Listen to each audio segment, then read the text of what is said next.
Ok, bienvenue à vous sur ma chaîne YouTube. Donc aujourd'hui, je vais vous parler d'un sujet qui a fait beaucoup parler de lui ces derniers jours.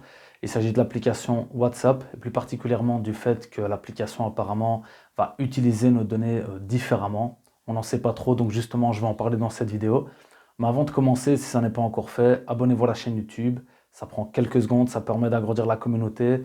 On est de plus en plus, ça fait vraiment plaisir. Je vous remercie vraiment. Et voilà, mettez un petit pouce bleu sur la vidéo et donnez votre avis en commentaire. Alors, chose importante, moi je partage mon avis sur le sujet, sur le fait. Ça ne veut pas dire que, voilà, que j'ai la science infuse, etc. Donc voilà, j'avais déjà parlé un petit peu de ce sujet dans une vidéo que j'avais fait sur l'application mobile Muslim Pro. Et voilà, à nouveau, je commande l'actu, c'est ça le but. Je vous donne mon avis, on échange en commentaire dans le respect, et c'est tout. Alors, grosso modo, le fait, en résumé, donc début du mois de janvier 2021, donc c'était le 4 janvier plus particulièrement. WhatsApp apparemment a partagé en fait un message, enfin du moins c'est un message qui a fuité, comme quoi justement WhatsApp allait utiliser les données de ses utilisateurs à d'autres fins, afin de optimiser, enfin voilà. Je vais vous citer le message un petit peu plus loin dans la vidéo, mais en gros ben voilà, ça a fait flipper tout le monde, ça a fait peur à tout le monde. Bon, on s'est dit bah tiens, qu'est-ce qui se passe? Et en plus de ça, le pire c'est que WhatsApp laissait un délai jusqu'au 8 février 2021 pour accepter ces nouvelles conditions. Autrement, le compte WhatsApp pouvait être supprimé. Donc en gros, les utilisateurs, ils ont perçu ça comme étant une menace et ils n'ont pas du tout apprécié. Parce qu'il fait que bah, clairement, il y a eu énormément de monde, des millions d'utilisateurs qui ont quitté l'application et qui se sont dirigés vers d'autres applications dont je vais vous parler. Par exemple Telegram, par exemple Signal, Bip. Ah, voilà, c'est toutes des applications mobiles similaires qui répondent plus ou moins à la même fonctionnalité, mais apparemment qui, eux, sont beaucoup plus respectueuses de la vie privée de leurs utilisateurs.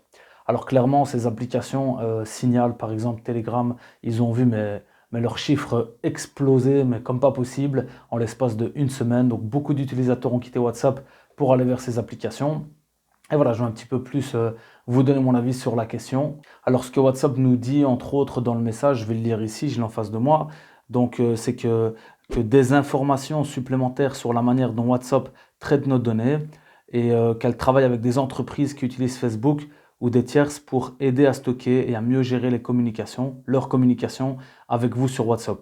Donc, en gros, WhatsApp va vendre nos données à des entreprises ou à des tierces afin de optimiser soi-disant notre communication. Donc c'était très flou, très ambigu et voilà, ça a fait flipper un peu tout le monde, ce que je peux comprendre en soi. Donc je vais vous donner mon avis. Est-ce que moi je suis pour, est-ce que je suis contre, qu'est-ce que j'en pense concrètement? Maintenant, ce qu'il faut savoir, c'est que WhatsApp, donc il a été racheté en 2014 par Facebook. Facebook, il avait déjà été au cœur de polémiques similaires par rapport à l'utilisation des données. Et donc, c'est pas nouveau. C'est pas nouveau. WhatsApp, c'est lié à Facebook, Instagram. Donc, les personnes qui utilisent déjà Facebook et Instagram, aujourd'hui, le fait qu'elles se révoltent par rapport au fait que WhatsApp fait ça, bah déjà, ce qu'il faut savoir, c'est que WhatsApp n'est pas seul et que c'est pas la première fois que ça arrive. D'accord? Donc c'est vrai que ça a fait un peu un buzz, ça a fait un peu un boom, mais c'est pas la première fois que ça arrive. Facebook était déjà dans le cas auparavant, Instagram également. Je pense que ce qui a surtout interpellé les gens, c'est qu'en plus de ça, on met une pression parce que WhatsApp avait signalé au début que c'était jusqu'au 8 février pour accepter. Donc clairement, là, il y a beaucoup de gens qui se sont sentis abusés, entre guillemets, ce que je peux tout à fait comprendre. Et je vais y arriver justement. Ce qu'il faut de toute façon clairement comprendre, c'est que nos données, elles sont exploitées, elles sont revendues. Voilà, ça c'est une évidence.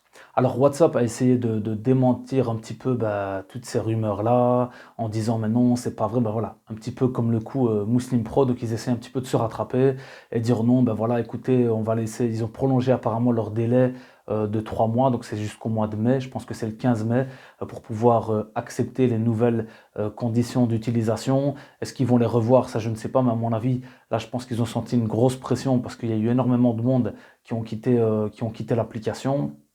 Et donc voilà, c'est clair qu'ils ont essayé un petit peu de démentir le tout et ils jouent même la carte de la victimisation, ils se disent qu'ils se sentent victimes d'une désinformation, etc. Alors moi je précise quand même une chose quand je traite ce genre de sujet, mon but déjà c'est pas de parler sur telle ou telle personne ou telle entreprise, pas du tout. Je vous donne un avis très externe, donc je connais pas les tenants, les aboutissants de cette histoire, ça c'est très important quand on relate une information. C'est vrai qu'on a envie de s'exprimer sur le sujet, la raison pour laquelle moi je m'exprime c'est parce que je suis dans les réseaux sociaux, je travaille dans les réseaux sociaux, ça fait partie de mon métier, ça fait partie de ce qui me parle, ça fait partie de ma passion, et cetera. Donc voilà, moi j'estime qu'il est légitime que je parle de ce sujet-là, clairement, et aussi que j'essaie d'avoir votre avis sur la question et qu'on en parle, tout simplement, d'accord? Mais ça ne veut pas dire qu'à nouveau que je viens pour dénigrer telle ou telle personne ou telle entreprise. J'essaie toujours d'être le plus objectif possible. Alors beaucoup de monde se sont naturellement redirigés vers des applications qui ont fait le buzz. Par exemple, l'application Signal, parce que par exemple le fondateur de Tesla, il en a parlé, il a fait un tweet en disant à ses abonnés, donc il a des millions d'abonnés, je pense qu'il est même passé numéro un des plus riches personnalités au monde. Donc voilà, c'est vraiment quelqu'un qui a une grosse influence et il a invité ses abonnés à s'inscrire justement sur l'application Signal parce que voilà, des experts en informatique confirment que l'application elle est vraiment sécurisée, qu'il n'y a pas de conservation donc des données, que même les messages ils suppriment, ils s'autodétruisent au bout de quelques secondes, voilà, qu'il n'y a pas de conservation. Et donc voilà, beaucoup de monde naturellement se sont dirigés vers cette application. Alors cette application, elle a vu vraiment ses chiffres exploser. On parle de plus de 3400% en quelques jours, donc c'est énorme. Ça s'est rapporté donc par Le Monde. J'ai vu ça sur un article du journal Le Monde. Et donc c'est vraiment énorme, quoi. Donc là, je pense qu'ils ont vraiment, ils se sont frottés les mains. Alors ce qu'il faut aussi savoir par rapport à cette application, c'est elle a été fondée par l'ancien fondateur de WhatsApp. Donc qui avait revendu justement WhatsApp à Facebook et puis qui a eu des désaccords, il a quitté WhatsApp et voilà, il fait partie donc des fondateurs de l'application Signal. En gros, il sait ce qu'il fait. L'application Signal, elle a un peu fait son beurre aussi par rapport apparemment à une histoire, l'histoire de Donald Trump qui a vu son compte Twitter fermé, et qui aurait également apparemment renvoyé ses abonnés, les personnes qui le suivent vers cette application-là. Donc voilà, Signal a vraiment fait le buzz. Alors on parle beaucoup aussi de Telegram en disant que voilà que c'est aussi une application qui est très sécurisée et autres. Ce que j'ai pu lire en tout cas par rapport à Telegram, parce que c'est des applications que j'utilise pas, pour être honnête, moi j'utilise WhatsApp depuis très longtemps parce que mes contacts utilisent WhatsApp tout simplement, pas que j'ai une préférence pour l'une ou l'autre, mais voilà, c'était l'application numéro un mondiale entre guillemets, donc voilà, je l'ai utilisé de cette manière.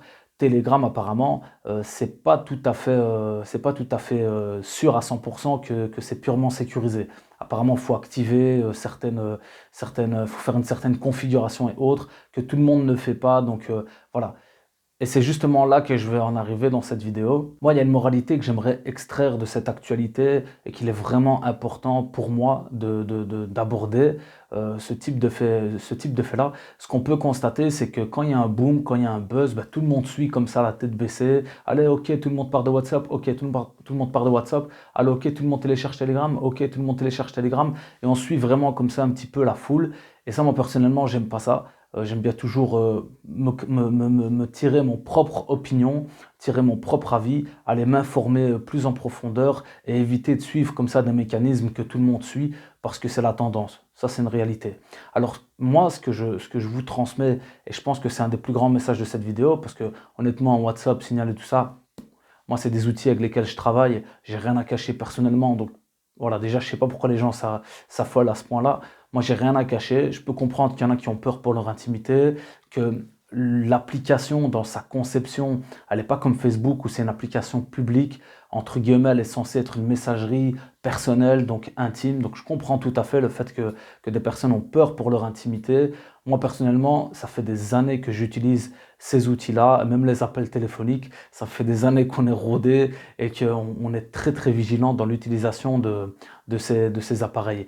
Et ça rejoint même l'activité que je fais aujourd'hui. Je travaille dans le digital, je travaille dans les réseaux sociaux, etc. Pourquoi? Parce qu'à un moment, j'ai décidé d'arrêter de subir toutes ces technologies, subir toutes ces applications, toutes ces nouveautés au niveau de l'utilisation de nos données et autres, et de me spécialiser dedans pour pouvoir mieux comprendre l'environnement et les maîtriser. Donc moi, ce que je veux dire par là, c'est que soyez vigilants de toute façon quand vous utilisez votre téléphone, quelle que soit l'application, quelle que soit, je veux dire, l'utilisation que vous avez. Soyez vigilants. Ça ne sert à rien d'étaler sa vie comme ça sur Internet, d'étaler sa vie par message, d'étaler sa vie, de tout partager, de ne plus avoir de limites. Il faut savoir que cet appareil, il nous espionne. Il nous espionne, ça c'est une réalité. Voilà, vous l'avez peut-être déjà constaté, que des fois vous parlez de certaines choses, puis vous retrouvez des publicités sponsorisées en relation avec ce que vous avez dit, alors que vous n'avez rien écrit dans les moteurs de recherche, etc. Parce qu'il y a une fonctionnalité marketing qui permet de le faire. mais il y a aussi beaucoup de doutes par rapport au fait que apparemment nos micros seraient utilisés, nos caméras pourraient être utilisées également. Vous savez, on reçoit souvent des messages là, est-ce que vous acceptez telle et telle chose? On clique oui ou on accepte juste pour s'en débarrasser, mais le problème c'est qu'on ne lit pas tout ce qu'il y a derrière. Donc moi, ce à quoi je nous invite réellement, c'est être très vigilant. Alors on tend vers une société qui se digitalise de plus en plus. Ça aussi, c'est une réalité. Tout s'électronise. Voilà, on parle même aujourd'hui de paiement, d'enlever le cash et tout ça. C'est des débats sociétaux qui sont réels, qui sont bel et bien présents. On est dans cette société. Et comme je rappelle aussi, plutôt que de se dire non, moi c'est bon, j'utilise plus aucun réseau social, c'est un choix que je respecte certes, mais moi je dirais plutôt comment est-ce qu'on va apprendre à maîtriser ces outils et ce dans quoi j'aimerais vraiment me spécialiser, c'est la prévention à tous ces outils-là. Pas pour nous personnellement, mais pour nos enfants. Parce que nos enfants vont y être confrontés, ils grandissent avec ça et il faut les protéger de ces choses-là. En gros, je suis contre, bien entendu, le fait qu'on intègre, comme ça on essaye à chaque fois de piétiner de plus en plus notre intimité, je suis complètement contre. Donc je ne dis pas du tout que j'y adhère ou quoi que ce soit, mais j'en suis conscient, j'estime en être conscient depuis très longtemps et c'est pas nouveau pour moi et c'est pas depuis le 4 janvier que j'ai commencé à m'affoler, à me dire ah mince, on m'écoute ou on m'observe. Pas du tout. Pour moi, ça fait très longtemps que c'est le cas. Aujourd'hui, ces outils, je les utilise dans un but bien précis et voilà, c'est tout. J'essaie au maximum de les maîtriser, même si on ne maîtrise pas tout, mais j'essaie au maximum de le faire. Alors, je suis aussi conscient, parce que voilà, j'évolue dans le monde du business, j'évolue dans le monde du marketing, toutes ces choses-là. Je suis aussi conscient qu'il peut y avoir de la désinformation, que ça, il y en a qui se frottent les mains pour pouvoir récupérer ce type d'actualité-là. Vous savez, quand vous êtes leader d'un marché, quand vous êtes comme ça, quand vous vous êtes imposé de cette manière, vous avez énormément de détracteurs. Alors, j'essaie pas de couvrir WhatsApp ou quoi que ce soit. Je dis juste, restons clairvoyants. C'est de notre devoir en tant que musulmans, en tant que croyants, ou même en tant que, voilà, en tant qu'être humain honnête et clairvoyant dans la vie.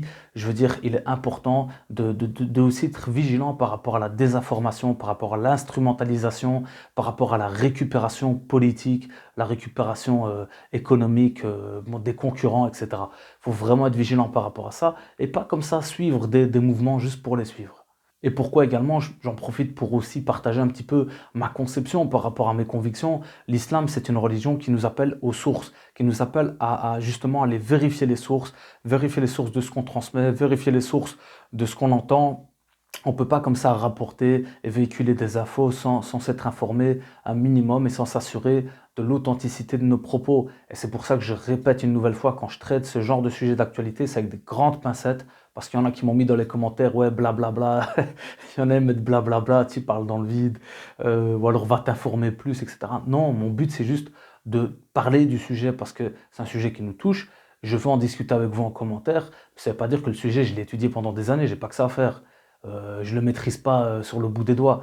C'est pas que ça m'intéresse plus que ça, c'est juste que c'est un outil qui nous concerne, c'est une actualité qui nous concerne, ça va en relation avec mon activité professionnelle, j'en parle et puis après je trace mon chemin. C'est pas ça qui va changer ma vie entre guillemets. Mais vraiment voilà, revenir toujours aux sources et éviter de suivre les foules juste pour suivre les foules. Maintenant je vais vous donner mon avis moi par rapport à tout ça. Qu'est-ce que je vais faire en conclusion? Alors en conclusion pour moi c'est l'occasion de me pencher un peu aussi sur des nouvelles applications parce que clairement à nouveau, dans le cadre de mon travail, si les gens se penchent aujourd'hui vers l'application Signal, vers Telegram, vers ces applications-là, il faut que je les ai parce que c'est pas possible. Moi, je travaille avec mes téléphones, donc c'est voilà, il me les faut absolument ces applications. Donc, je vais me pencher un peu plus vers celles-ci, voir un petit peu ce qu'il en est plus concrètement, voir si elles sont bien au niveau de leur utilisation et tout ça.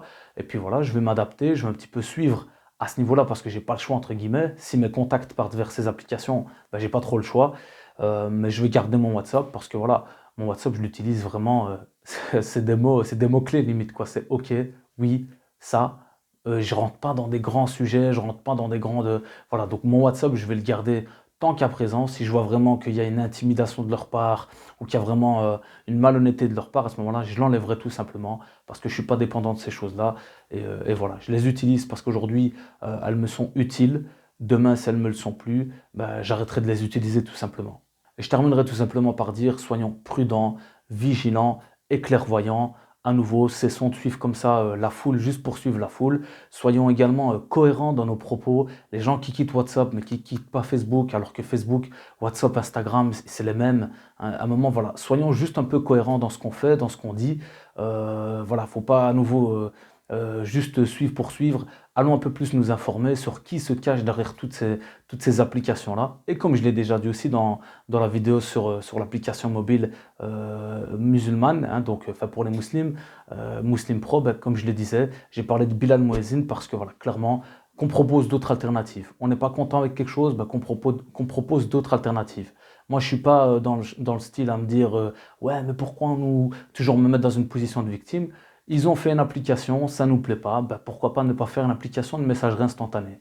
Tout simplement. Moi, c'est comme ça que je vois à chaque fois des challenges et des opportunités de relever voilà, ce type de challenge-là. Donc ça, c'est mon état d'esprit tout simplement.